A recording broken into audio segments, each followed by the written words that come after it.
기도드립니다. 아멘. 하나님의 말씀은 창세기 49장입니다.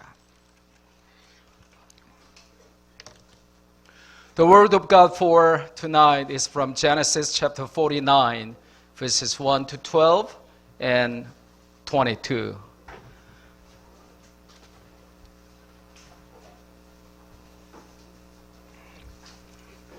창세기 49장 1절에서 12절 그리고 22절 읽습니다. 야곱이 그 아들들을 불러 이르되 너희는 모이라. 너희가 후일에 당할 일을 내가 너희에게 이르리라. 너희는 모여 들으라. 야곱의 아들들아 너희 아버지 이스라엘에게 들을지어다. 르우벤아 너는 내 장자요 내 능력이요 내 기력의 시작이라. 위풍이 월등하고 권능이 탁월하다마는 물의 끓음 같았은즉 너는 탁월하지 못하리니 내가 아버지의 침상에 올라 더럽혔음이로다. 그가 내 침상에 올랐었도다. 시몬과 레위는 형제요 그들의 칼은 폭력의 도구로다. 내 호나 그들의 모의에 상관하지 말지어다. 내 영광아 그들의 집회에 참여하지 말지어다. 그들이 그들의 분노대로 사람을 죽이고 그들의 혈기대로 소의 발목 힘줄을 끊었음이로다. 그 노여움이 혹독하니 저주를 받을 것이요 분기가 맹렬하니 저주를 받을 것이라. 내가 그들을 야곱 중에서 나누며 이스라엘 중에서 흩으리로다. 유다야 너는 내 형제의 찬송이 될지라. 내 손이 내 원수의 목을 잡을 것이요 내 아버지의 아들들이 내 앞에 절하리로다. 유다는 사자 새끼로다. 내 아들아 너는 움킨 것을 찢고 올라갔도다. 그가 엎드리고 웅크림이 수사자 같고 암사자 같으니 누가 그를 범할 수 있으랴. 규가 유다를 떠나지 아니하며 통치자의 지팡이가 그 발 사이에서 떠나지 아니하기를 실로가 오시기까지 이르리니 그에게 모든 백성이 복종하리로다. 그의 나귀를 포도나무에 매며 그의 암나귀 새끼를 아름다운 포도나무에 맬 것이며 또 그 옷을 포도주에 빨며 그의 복장을 포도즙에 빨리로다. 그의 눈은 포도주로 인하여 붉겠고 그의 이는 우유로 말미암아 희리로다. 22절을 다 같이 한 목소리로 큰 소리로 읽습니다. 시작. 요셉은 무성한 가지 곧 샘 곁에 무성한 가지라. 그 가지가 담을 넘었도다. 아멘. 할렐루야. 여러분은 이제 여러분 학년의 제일 마지막 수요 예배를 오늘 하나님께 드리고 있습니다. 11학년 동안 베풀어 주신 은혜 감사해서 하나님 앞에 예물 드렸는데 참 영적으로 탁월한 센스 아주 멋집니다. 우리 11학년 훌륭합니다. 12학년이 되어서 다른 어떤 선배 학년보다 5기 졸업생들이 복을 많이 받을 것 같습니다. 예. 다른 학년들은 시기질투해서 못 믿어도 11학년은 믿어야죠. 그렇게 되기를 주님의 이름으로 축복합니다. 오늘 본문은 제가 이제 여러분이 방학하기 전에 창세기를 끝내려고 열심히 달려왔습니다. 그래서 오늘 창세기 마지막 설교를 하는데 야곱이 죽으면서 12자녀에게 마지막 유언을 하는 장면입니다. 너희가 모여라. 우리말로 모이다 그렇게 말씀하시고 너희가 후일에 당할 일을 내가 너희에게 이르리라 그렇게 말을 하고 있습니다. 이것이 이제 야곱의 유언이면서 축복인데 어떤 자녀에게는 저주가 되고 어떤 자녀에게는 축복이 되었습니다. 저주가 된 내용과 축복이 된 내용의 대표적인 것만 모아서 오늘 함께 은혜 받고 한평생 묵상하면서 순종할 수 있기를 주님의 이름으로 축복합니다.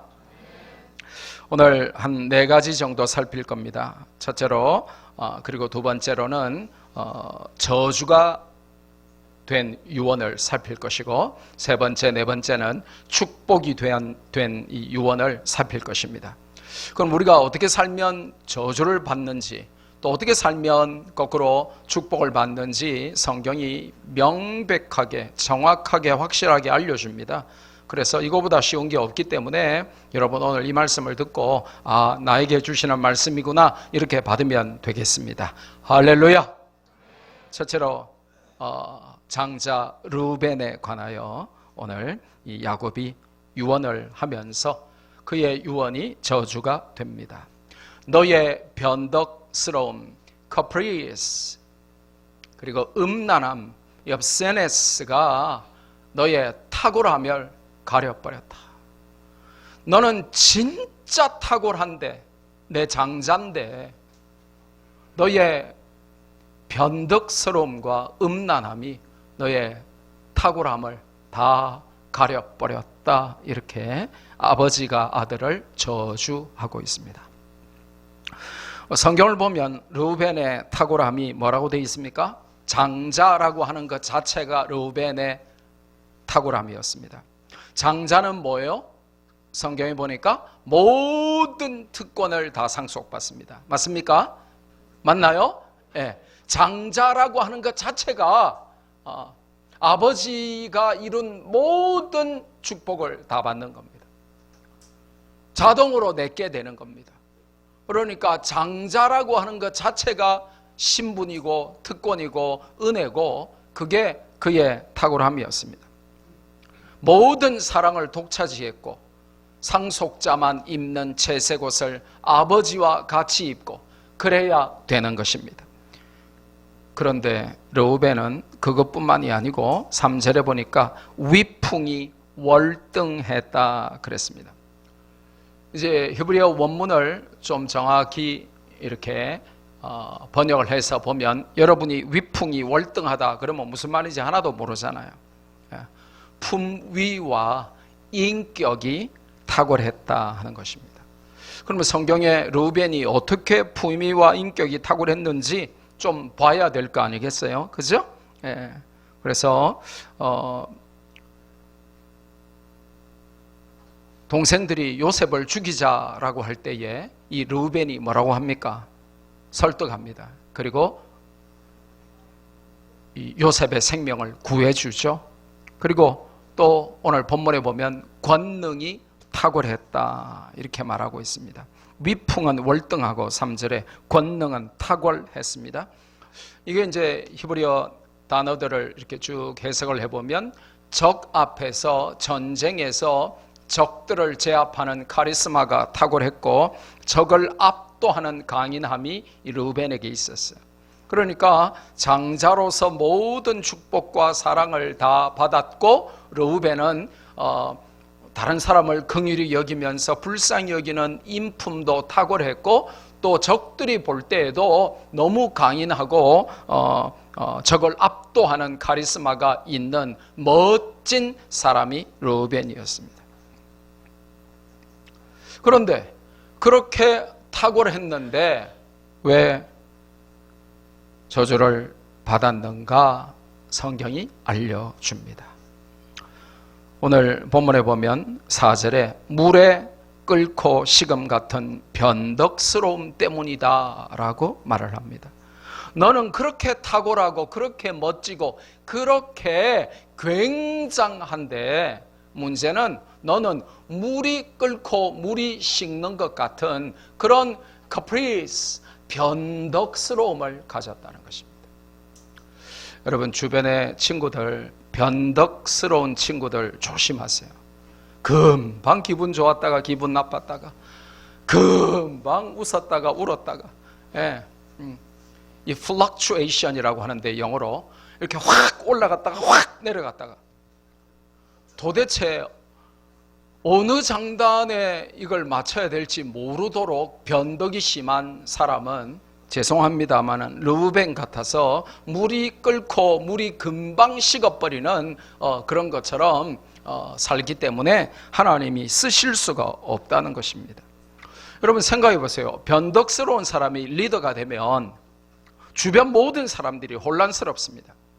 엄마나 아빠가 이 플럭추에이션이 심해가지고 확 업됐다가 확 다운됐다가, 금방 웃었다가 금방 울었다가, 금방 기분 좋아가지고 통닭 쏘고 피자 쏘다가 금방 상 다 뒤엎고 막 이러면 자식들이 너무 혼란스럽습니다. 아버지가 뭐 금방 기분 좋다가 막 금방 엄마 드라마 보는데 자기 스포츠 못 보게 한다고 TV 막 다 부수고 막 던지고 막 금방 막 사랑한다 이랬다가 금방 때리고 막 싸우고 이러면 그 가족들이 혼란스럽습니다. 근데 이게 가정의 아빠, 엄마만 돼도 가족들이 고통을 당하는데 어떤 집단의 리더가 이렇게 플럭추에이션이 심하면 올라갔다 내려갔다 올라갔다 내려갔다 금방 끌었다가 금방 식었다가 이렇게 되면 큰일 나는 겁니다. 르우벤이 그렇게 인격이 훌륭하고 전체적으로 볼 때 긍휼이 풍성하고 남들이 볼 때 카리스마가 탁월하고 모든 게 좋았는데 르우벤은 물이 끓음같이 끓었다가 식었다가 끓었다가 식었다가 했다는 것입니다. 이게 히브리어로 파하스인데 영어 번역이 아주 특별해요. turbulence라고 되어 있어요. 혹은 다른 번역은 unstableness라고 되어 있습니다. 여러분, turbulence가 혹시 뭔 줄 아세요? 비행기 타면 turbulence가 뭔지 알아요? 비행기를 안 타봤어요. 네. 비행기 타면 자, 안전벨트 매세요. 지금 터뷸런스를 지금 우리가 겪고 있어요. 그러면서 터뷸런스라고 말해요. 그 뭘까요? 갑자기 비행기가 무슨 말인지는 모르겠고 이제 행동으로 막 비행기가 갑자기 춤을 추죠. 그죠? 올라갔다가 떨어졌다가 여러분 그 경험해 봤어요? 그게 바로 터뷸런스예요. 확 올라갔다가 갑자기 기류 변화로 또 확 내려갔다가 그래서 사람들이 막 튕겨나가고 오 마이 갓 그러고 뭐 어떤 사람은 울고 뭐 어떤 사람은 주여 오시옵소서 그러고 막. 그게 터뷸런스죠. 터뷸런스는 뭐냐? 기류 이상으로 올라갔다가 내려갔다가 올라갔다가 내려갔다가 통제가 안 된다 이겁니다. 르우벤이 장자였고 인품도 탁월했고 사람을 살리려고 하는 마음도 있었고 적들을 제압하는 카리스마가 탁월했지만 결정적인 게 뭐냐면 업다운이 너무 심했다는 거예요. 여러분 친구들 가운데 업다운이 심하면 잘 지도를 해주세요. 너는 리더가 못 될 것 같아. 네 옆에 있으면 나도 옮을 것 같아. 그러면서 본인이 알 거예요. 업다운이 심해가지고 남편을 괴롭히든지 아내를 괴롭히든지 자식을 괴롭히든지 아니면 또 자식이 그러면 부모가 괴롭고 친구가 괴롭겠죠.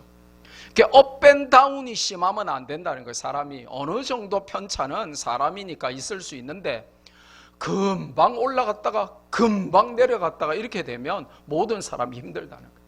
그런 사람 꼭 있어요. 웃는 거 보니까 본인이 그럴 수도 있고 아니면 예 맞아요 우리 친구 중에 몇 학년에 누구 있어요 이렇게 아마 소문났을 수도 있어요. 르우벤같이 물이 끓음과 식음같이 그렇게 커프리스 업다운이 심하면 안 된다고 성경이 가르쳐 주십니다. 더 중요한 것은 unstableness로 번역이 된다는 거예요. 이게 이 파하스가 터뷸런스이면서 동시에 unstableness. 스테이블하다는 거는 뭐예요? 안정적이라는 거잖아요. 그래서 한 사람이 스테이블하면 내가 옆에 있고 싶어요? 안 있고 싶어요? 있고 싶죠. 같이 있으면 편안하고 같이 있으면 예상 가능하단 말이에요. 그런데 이 파하스는 unpredictable. 예상을 못하는 거예요. 도대체 무슨 행동을 할지, 무슨 말을 할지, 뭐 주먹이 날라올지, 막 욕이 날라올지, 막 그러니까 예측 불가능하기 때문에 unstable 하니까 불안한 거예요, 사람이. 그래서 내가 fluctuation이 이렇게 극심하게 심하면 내 옆에 아무도 남아 있지 않아요. 내 남편도 떠나고요, 내 아내도 떠나고요, 내 자식도 떠나고요, 내 친구도 떠나고요, 내 주변에 있던 사람들이 이해관계가 떨어지면 다 떠나버리게 되는 거예요. 그래서 말씀의 역할이 뭐냐 하면 오늘 여러분 SQ에 관해서 강의 들었잖아요. 그렇게 하나님의 말씀을 접하고 그걸 읽고 묵상하고 외우고 붙들고 있는 동안에 내 이 fluctuation이 이게 변동의 폭이 점점 줄어든다는 거예요. 그래서 스테이블하게 되어져 가는 것입니다. 할렐루야. 그러기 위해서 여러분이 지금 뭐 드리고 있는 거예요? 예배. 안 들이면 여러분이 히히 올라갔다가 이러면서 울면서 내려오고 올라갔다가 내려갔다가 올라갔다가 내려갔다가 인생 그러다가 끝날 건데 예배 시간에 우리가 스테이블하게 우리를 변화시켜 주시려고 하나님이 여기 앉혀 주시는 것입니다. 두 번째로 이 르우벤은 음란함으로 그의 탁월함을 가려버립니다. 구체적으로 오늘 성경이 뭐라고 말합니까? 너는 아버지의 침상에 올랐도다. 그리고 아버지의 침대를 더럽혔도다 라고 말을 합니다. 이게 창세기 35장 사건인데 이 사건은 어떤 내용이냐고 하면 이 르우벤이 야곱의 첫 빌하, 라헬의 여종이죠. 빌하와 동침을 하게 됩니다. 자기의 서모인데 말하자면 어머니인데 어머니와 동침을 하게 됩니다. 물론 동생들의 배다른 동생들의 어머니죠. 근데 그때 야곱이 모른 척을 해요. 성경을 보면 그냥 들었는데 큰아들이 장자가 르우벤이 빌하와 이 통정을 했다 하는 것을 들었는데 그냥 넘어갑니다. 그런데 넘어가는데 뒤끝 장렬 죽기 전에 저주를 퍼붓는 거예요. 예. 여기 굉장히 아주 온유하게 돼 있지만 이게 굉장히 심각한 겁니다. 내 이놈! 예. 한 명 졸다가 이제 잠 깼어요. 내 이놈! 르우벤! 네가 감히 아버지의 침상에 올라? 그리고 아버지의 아내, 그럼 어머니잖아요. 배다른 동생의 어머니지만 어머니와 네가 어머니를 범해 네가? 그러면서 저주를 합니다. 그러면서 4절에 너는 3절까지 뭐라고 해요? 너는 굉장히 탁월해. 너는 너무 탁월해. 너무 탁월해. 탁월. 그런데 4절에 뭐라고 하냐면 너는 탁월하지 못할 것이다. 이제 무슨 말이에요? 너는 네가 장자로서 마땅히 당연히 누려야 할 모든 것을 다 빼앗기게 됐다. 탁월했으나 그 탁월함을 엉뚱한 데 쓰다가 배가 망신한 대표가 바로 르우벤이다 하는 것을 여러분 아셔야 됩니다. 우리가 버려야 할 것을 확실하게 반면 교사로 보여주는 인물입니다. 하나님 손에 쓰이기 위해서는 우리가 로고스 국제학교 다니면서 말씀교회 다니면서 훈련 잘 받아서 버려야 할 두 가지가 있다 하는 것을 르우벤을 통하여 알려주시죠. 변덕과 음란. 이걸 버리지 못하면 아무리 탁월해도 그 탁월함을 빼앗기게 된다는 것입니다. 여러분이 아직 어리고 하니까 음란하지는 않겠죠. 근데 이 남자친구 저 남자친구, 이 오빠 저 오빠, 이 자매 저 자매 이렇게 하지 마세요. 우리 학교는 이성교제하면 된다 안 된다? 근데 또 신입생들 중에 굉장히 미남들이 많이 와요 이번에. 그러니까 또 여학생들도 헬렐레 해가지고 오빠 이러면서 오 밑에 비읍자까지 넣어가지고 오빠 이러면서 막 또 따라다니고 이러면 안 돼요.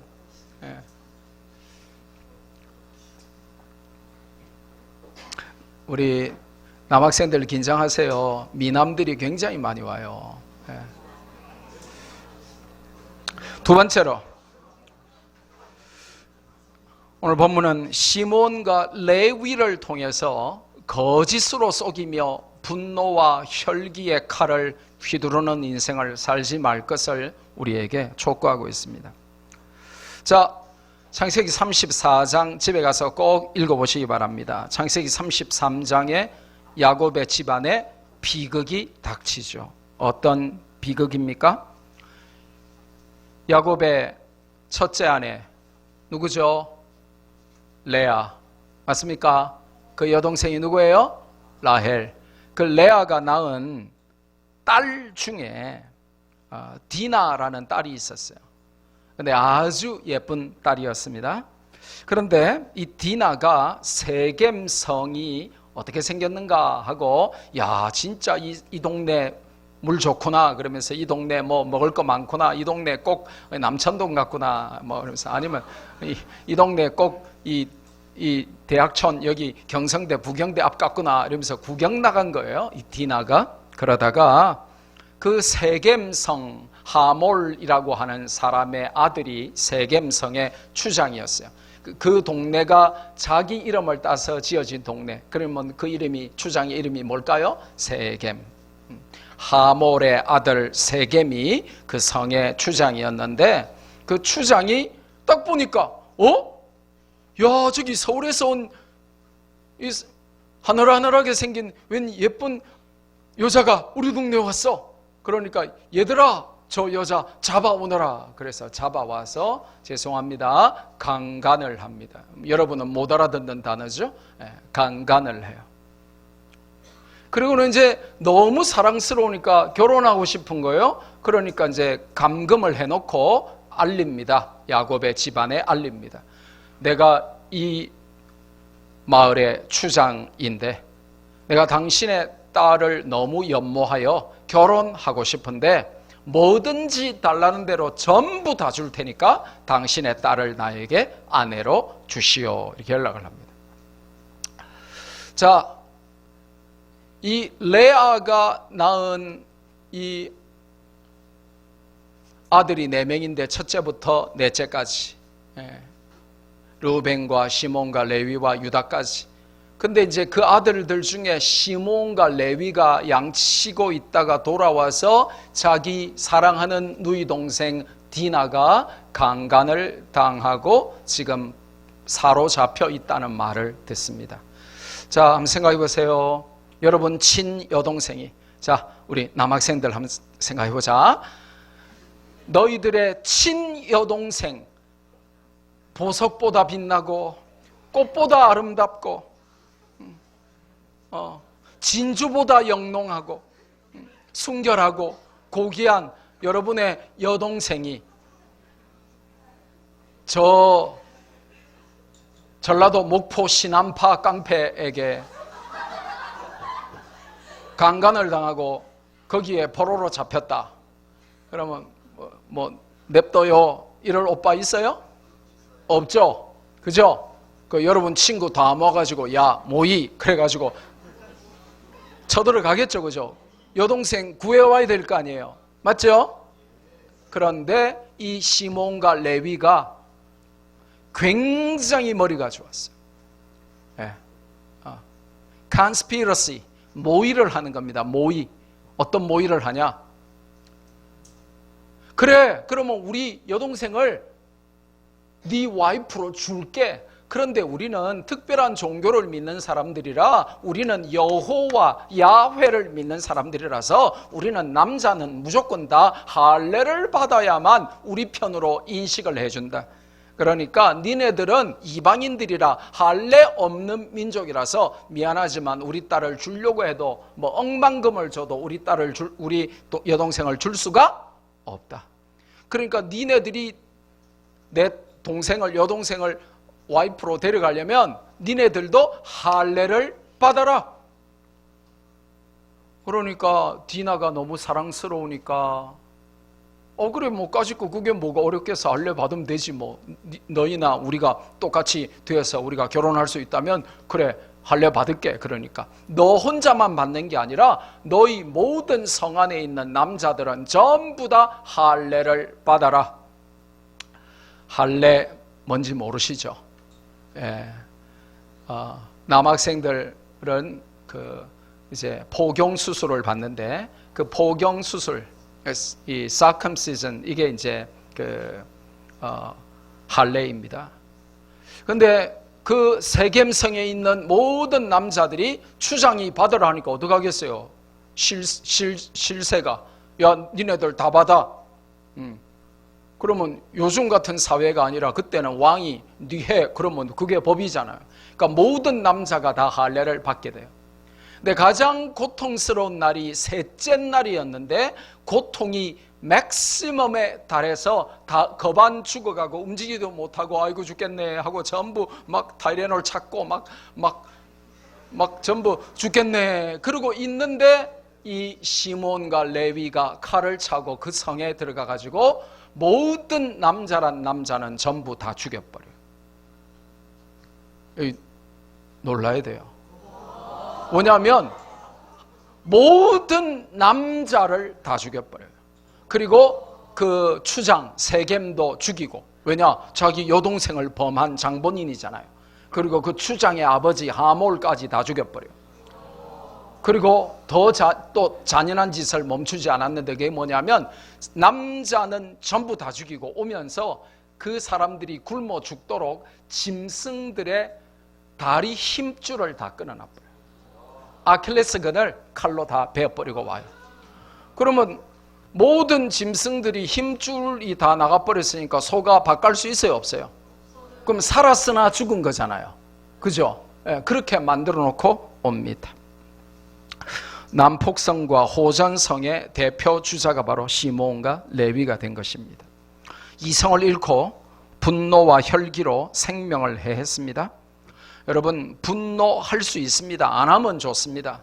그러나 분노했다고 사람을 죽이고 혈기 오른다고 사람을 죽이고, 이것은 하나님의 형상을 가진 사람이 할 짓은 아니라는 것입니다. 최근에 경상도 아이 하나가 전라도 광주에 직업훈련원에 훈련을 받으러 갔습니다. 그랬는데 직업훈련원에 4명의 친구들이 경상도 아이라고 때려서 죽여버렸습니다. 그냥 죽인 게 아니라 몇 날 며칠을 학대하고 대변을 먹게 하고 항문을 파열시키고 온갖 고문을 하고 물고문을 하고 그 모든 과정을 촬영을 해서 남겼습니다. 그리고는 때려서 죽여버렸습니다. 여러분, 사람이 하나님의 형상을 가졌습니다. 여러분 잘 들으세요. 친구를 장난으로라도 때리지 마세요. 장난으로 때리는 친구들 많죠? 안 됩니다. 여러분, 부부싸움 하다가 아내 때리지 마세요. 우리 힘센 남편들, 저기 우리 남편들 고개 드세요. 절대로 아내 때리면 안 돼요. 아시겠어요? 대답을 안 해. 네라고 해주세요. 아내 때리면 안 돼요. 아내들 남편 핥히면 안 돼요. 왜냐? 하나님의 형상을 침범하는 것입니다. 하나님의 형상을 파괴하는 겁니다. 여러분, 친구 때리면 된다, 안 된다? 아무리 말 안 듣고 기분 나빠도 에이씨 하고는 가가지고 원펀치 날리면 절대 안 되는 이유가 하나님의 형상을 파괴하는 시몬과 레위처럼 되기 때문이에요. 그러면 여러분이 아무리 공부 잘해도, 여러분이 아무리 머리 똑똑해도 하나님 보실 때는 안 쓰신다는 것입니다. 이 시몬과 레위가 좋은 머리를 나쁜 데 쓴 전형적인 인물로 오늘 성경에 등장합니다. 왜냐? 이 컨스피러시, 모의를 했는데, 작당을 했는데 머리는 살리는 데 쓰라고, 좋은 데 쓰라고 주신 것인데 그거를 파괴적인데 사람을 죽이기 위하는데 머리를 쓴 거예요. 가끔씩 해커들이 잡혔는데 그 해커가 얼마나 머리가 좋으냐, 이거 뉴스에 나오는데 뭐 하버드생들도 못 풀고 하버드 교수들도 못 푼 어떤 그런 것들을, 프로그램을 해커들이 만들어 가지고 전 세계의 모든 보안 프로그램을 다 뚫고 해킹했대요. 오 마이 갓. 그렇게 좋은 머리로 해킹하고 있단 말이에요.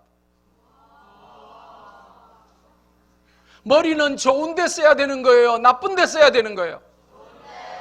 머리를 맞대고 컨스피러시, 모의를 해야 되는 거예요? 작당을 해야 되는 거예요? 사람을 살리는 건설적인 회의를 해야 되는 거예요?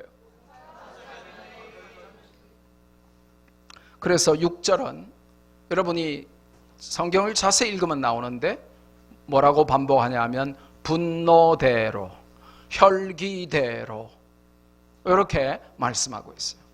여러분, 기분 나쁘다고, 마음 상했다고, 열받았다고, 분노하는 대로, 혈기 나오는 대로 말하고 행동하고 던지고 부수고 막 그 좋은 머리를 어떻게 하면 복수를 할까, 이런 데 머리를 굴리면 안 되고, 그렇게 산 사람들이 바로 시몬과 레위였다고 가르쳐 주는 거예요. 그렇게 살면 오늘 성경에 계속해서 언급하기를 저주를 받으리니, 저주를 받으리니 라고 말씀하고 있습니다. 그래서 7절에 저주받아서 어떻게 된다 그래요? 흩어진다 그럽니다.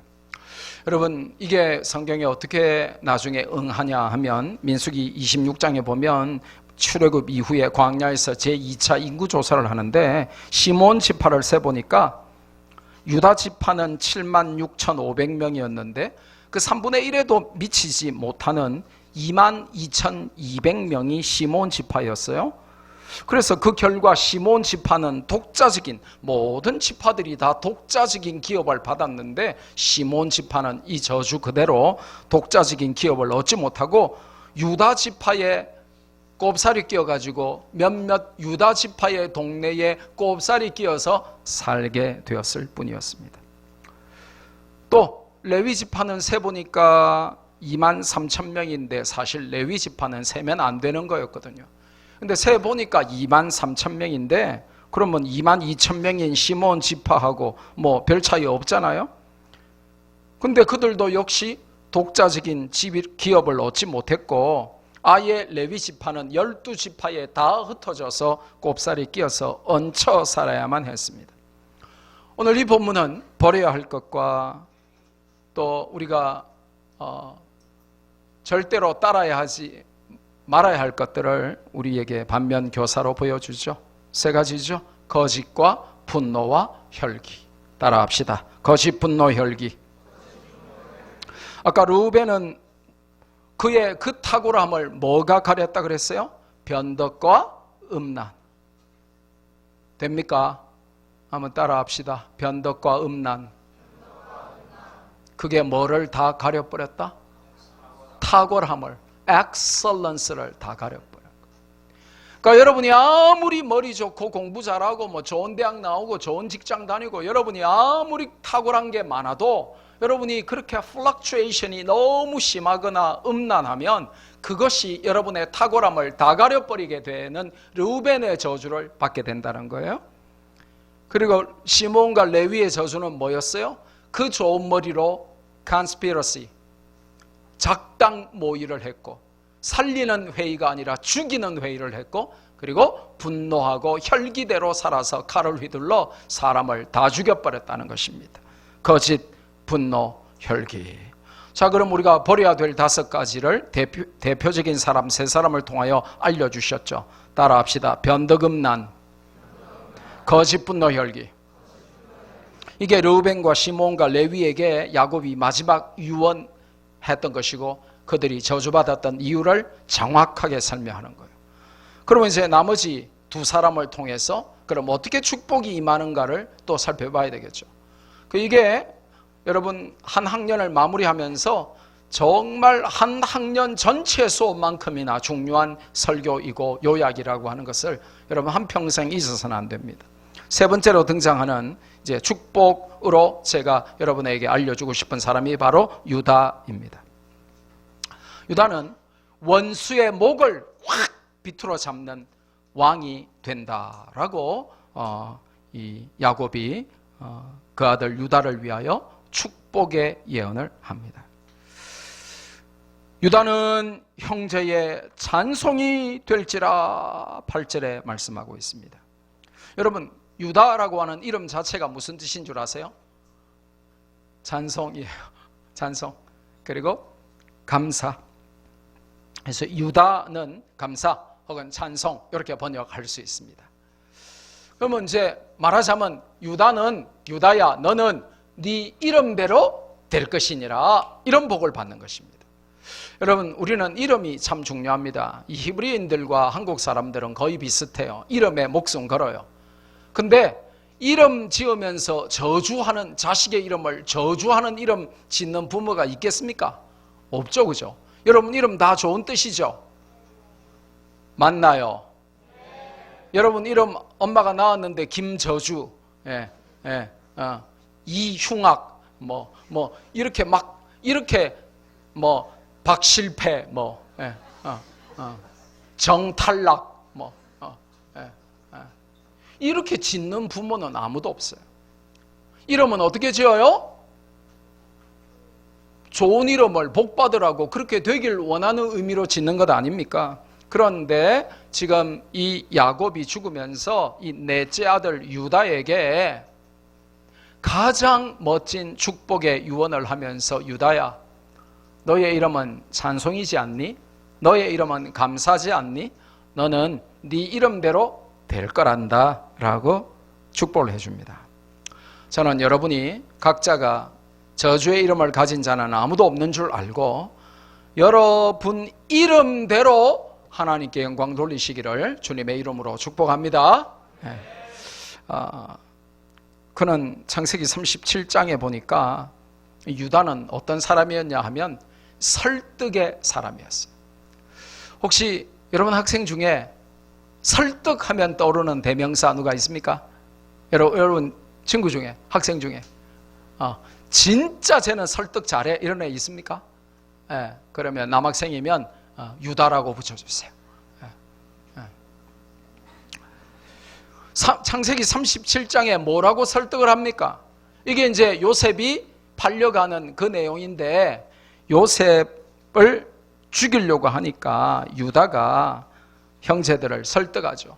아니 요셉은 우리 형제잖니, 그러니까 죽이지는 말자. 아무리 저 녀석이 잘난 척하고 저렇게 건방지고 교만하게, 지가 요셉이 11번째 아들밖에 안 되는 녀석이 상속자를 뜻하는 채색옷을 입고 저렇게 잘난 척하고 저게 철도 없이 또 형들 앞에 저렇게 교만하고, 그래도 좀 미워도 우리가 형제인데 형제를 죽이면 되겠냐? 죽일 바에는 너희들이 꼭 죽이고 싶다니까. 그러면 죽이지는 말고 그냥 우리가 그냥 팔면 팔아도 왜 우리 형제 목숨을 죽이려고 하냐? 이렇게 설득을 해가지고 결국은 관철시킨 설득의 사람이 유다였습니다. 창세기 44장에도 그 설득 스토리가 또 나와요. 자, 이제 요셉이 형제들에게 자기를 드러내기 전에 마지막 시험을 하면서 야곱이 아버지가 가장 사랑하는 아들이 12번째 막내 아들 베냐민이었잖아요. 맞습니까? 왜냐하면 요셉이 짐승에게 쫓겨 죽었다라고 믿고 있었기 때문에 이제 요셉 대신에 12번째 이 아들, 자기가 사랑하는 라헬이 죽으면서 마지막 낳은 아들, 이 아들을 너무 끔찍하게 사랑했는데, 이 요셉이 양식을 사서 돌아가는 형제들 주머니 중에 한 주머니에 금잔을 다 이렇게 넣어버린 거예요. 그리고는 니네들 중에 누가 이 금잔을 훔쳐갔어? 라고 말하는데 그 금잔이 누구의 주머니에서 나왔어요? 베냐민의 주머니에서 나온 거예요. 그럼 이제 베냐민은 죽든지 평생 이제 애굽에 잡혀서 종이 돼야 되는 거예요. 그러니까 이 절박한 순간에 나선 사람이 누구였습니까?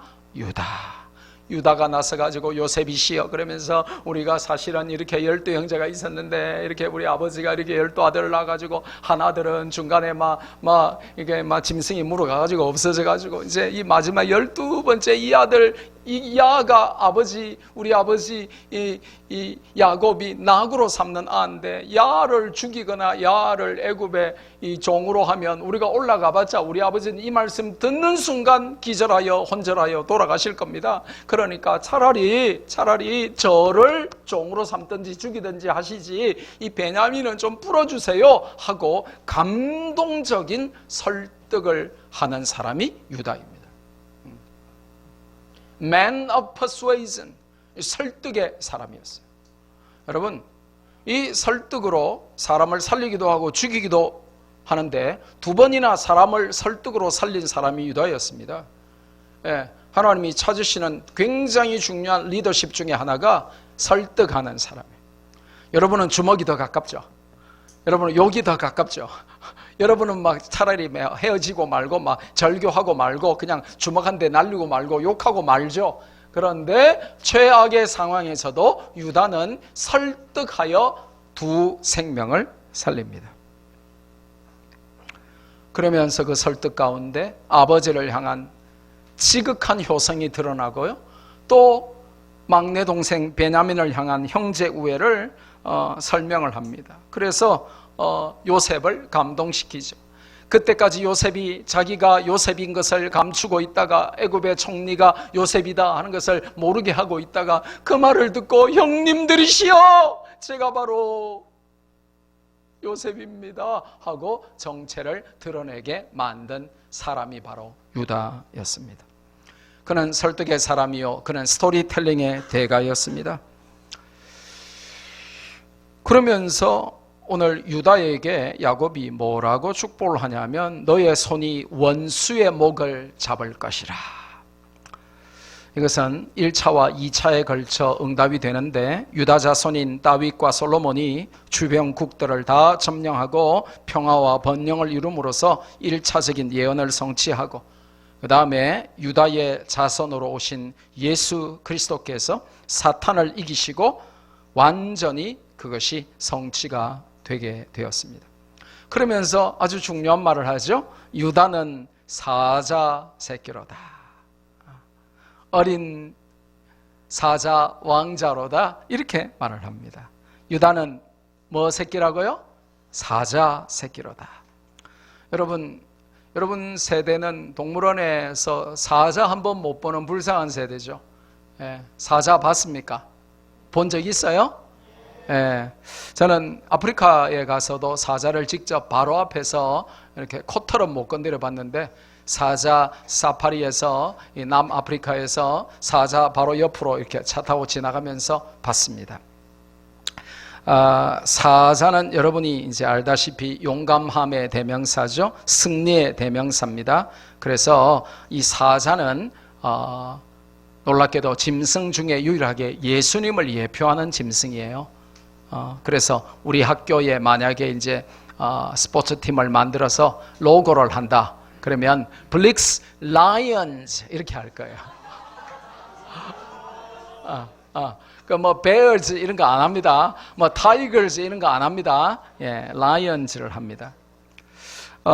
이 사자는 세계를 정복하실 예수님을 예표하고 있습니다. 여기서 혹시 여러분은 C.S. 루이스의 작품 The Chronicles of Narnia, 나니아 연대기 읽어보셨습니까?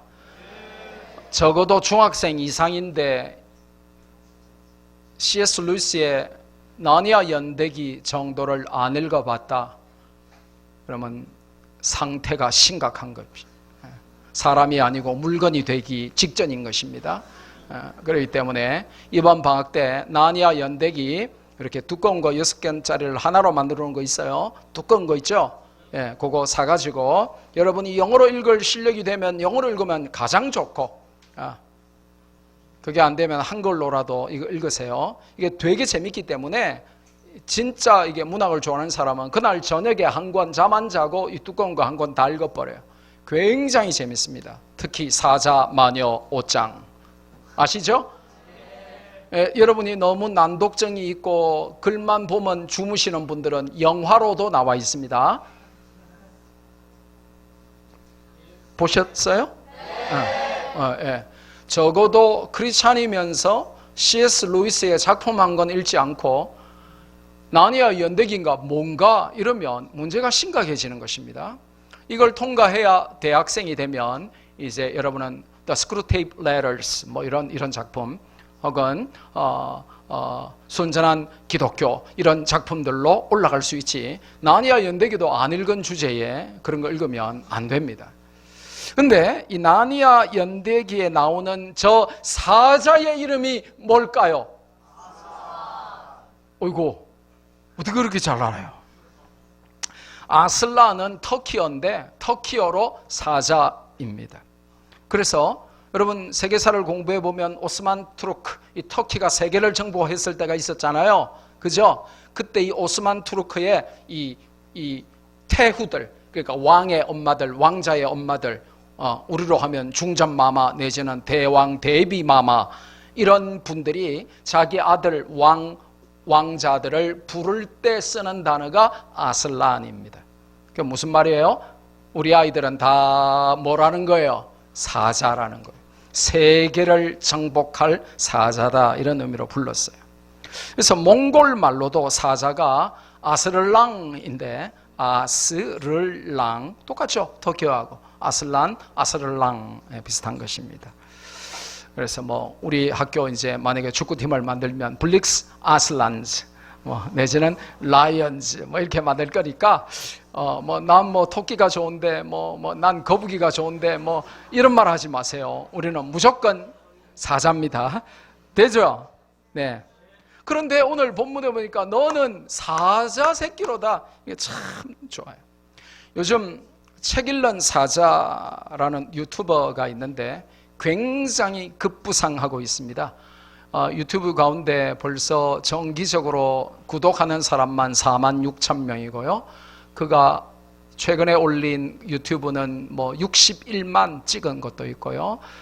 크리스찬 유튜버 중에 가장 대표적인 인물이 바로 책 읽는 사자입니다. Reading Lion입니다. 이 사람은 뭐 하는 사람이냐? 32살짜리인데 목사님 아들이에요. 근데 이 책 읽는 사자는 홍익대 대학원에서 예술 공연 뮤지컬 전공을 했는데 성경적인 세계관을 가지고 모든 인문학과 책들을 읽고 책 읽은 인사이트를 가지고 사람들에게 나누고 가르치고 하는 아주 탁월한 젊은이입니다. 그래서 크리스찬 젊은이 사이에 거의 연예인급이죠. 제 아내가 저걸 듣고 너무 감동받아가지고 어느 날 새벽에 저를 깨워가지고 자는 사람 깨워서 저에게 꼭 들으라고 해가지고 제가 듣다가 너무 감동받아가지고 제가 B형 남자 아닙니까? 바로 그날 새벽에 메일 보내가지고 지난 월요일 날 부산으로 초청해서 만났어요. 그리고는 이제 하루 종일 점심 먹고 저녁 먹고 부산 다 보여주면서 차 마시고 하면서 이제 저희 부부와 교장 교감쌤과 저 책 읽는 사자 부부와 암사자 숫사자 이렇게 이제 교제를 했습니다. 근데 중요한 거는 이 친구가 윤성현인데 이 책 읽는 사자 윤성현 형제가 그 부부가 우리 학교 로고스 국제학교를 보고 가가지고 너무 감동해가지고 아니 요즘에도 이렇게 인사하는 애가 있어요? 사실 너희들 인사 별로잖아, 그지? 그냥 깨딱 하다가 말고 어떤 친구는 그냥 말도 안 하고 거기에만 슥슥 이러는데도 그거 보고 감동해가지고 페이스북에다가 와 김두식 목사님 부산에 가서 초청해 주셔서 가서 만나 식사하고 했는데 가장 감동적인 것은 부산을 구경한 것이라기보다는 맛있는 거 먹은 것이라기보다는 부산 로고스 인터내셔널 크리스천 스쿨을 봤는데 아이들이 눈망울이 쫄망똘망하고 아이들이 너무 인사를 잘하고 믿음으로 잘 크는 것 같아가지고 감동받았다는 겁니다. 예. 저 친구가 책 읽는 호랑이라고 하지 않고 책 읽는 토끼라고 하지 않고 왜 책 읽는 사자라고 했을까? 창세기 49장에 답이 있다. 그 말을 하고 싶은 것입니다. 그러면서 유다에게 규가 유다를 떠나지 아니할 것이다. 그리고 통치자의 지팡이가 떠나지 아니할 것이다. 규는 뭐냐면 이렇게 왕을 상징하는 홀 있죠? 예, 그게 규인데요. 무슨 말입니까? 영원히 왕의 자리를 뺏기지 않고 유지할 것이다. 언제까지? 성경에 보니까 그가 오시기까지. 영어 성경이 굉장히 쉽게 번역했어요. Until he comes.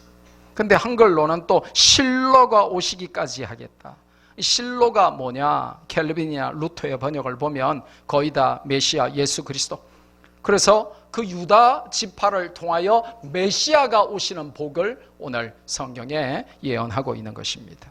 그러면서 그에게 모든 백성이 복종하리로다. 만민을, 온 세계 만민을 복종시키는 예수 그리스도께서 유다의 자손으로 오실 것을 예언을 하고 있는 거예요. 그래서 예수님이 유다 자손으로 오신 겁니다. 마지막 네 번째로 22절에 우리는 요셉을 봤습니다.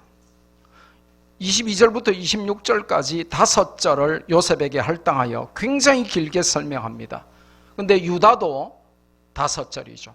나머지 다른 형제들은 전부 한 절 한 절 한 절 한 절 어쩌다가 3절 그런데요. 전부 한 절 한 절 한 절 그런데 이 요셉하고 유다만 5절을 해가지고 엄청난 복을 몰아주죠. 그러면서 샘 곁에 있는 무성한 가지다 너는. 그리고 그 가지가 담을 넘을 것이다 라고 예언을 합니다.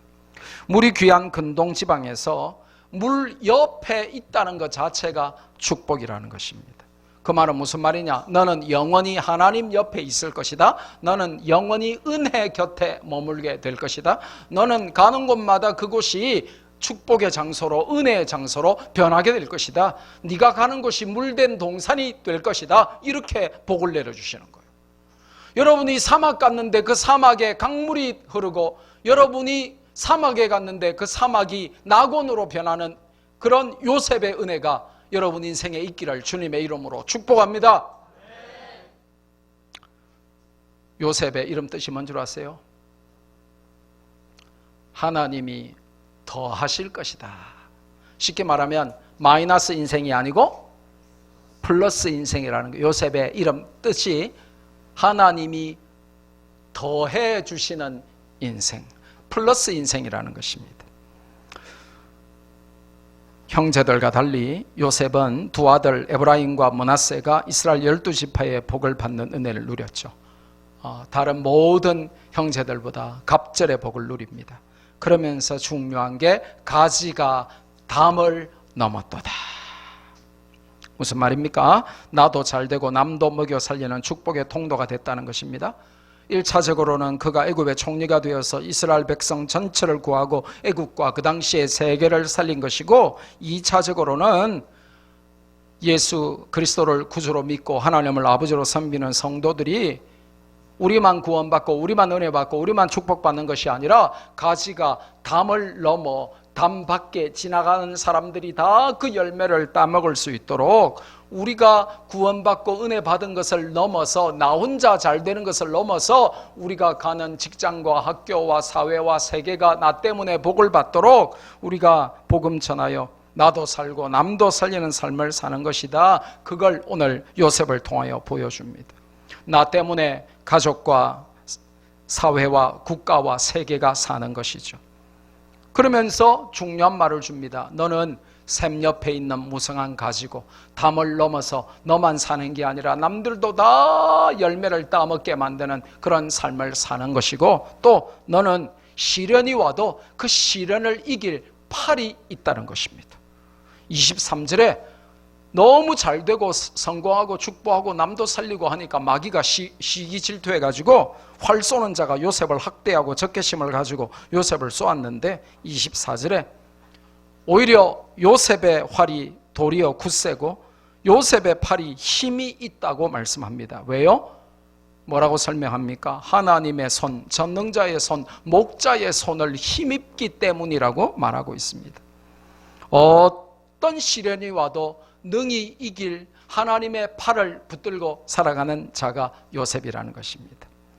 여러분도 어떤 시련이 와도 하나님 붙들고 시험 이기고 많은 열매 맺어서 나누고 베풀며 하나님 영광을 위하여 사는 그런 풍성한 주님의 열매 맺는 가지가 되기를 주님의 이름으로 축복합니다. 기도하겠습니다. 거룩하신 아버지, 르우벤같이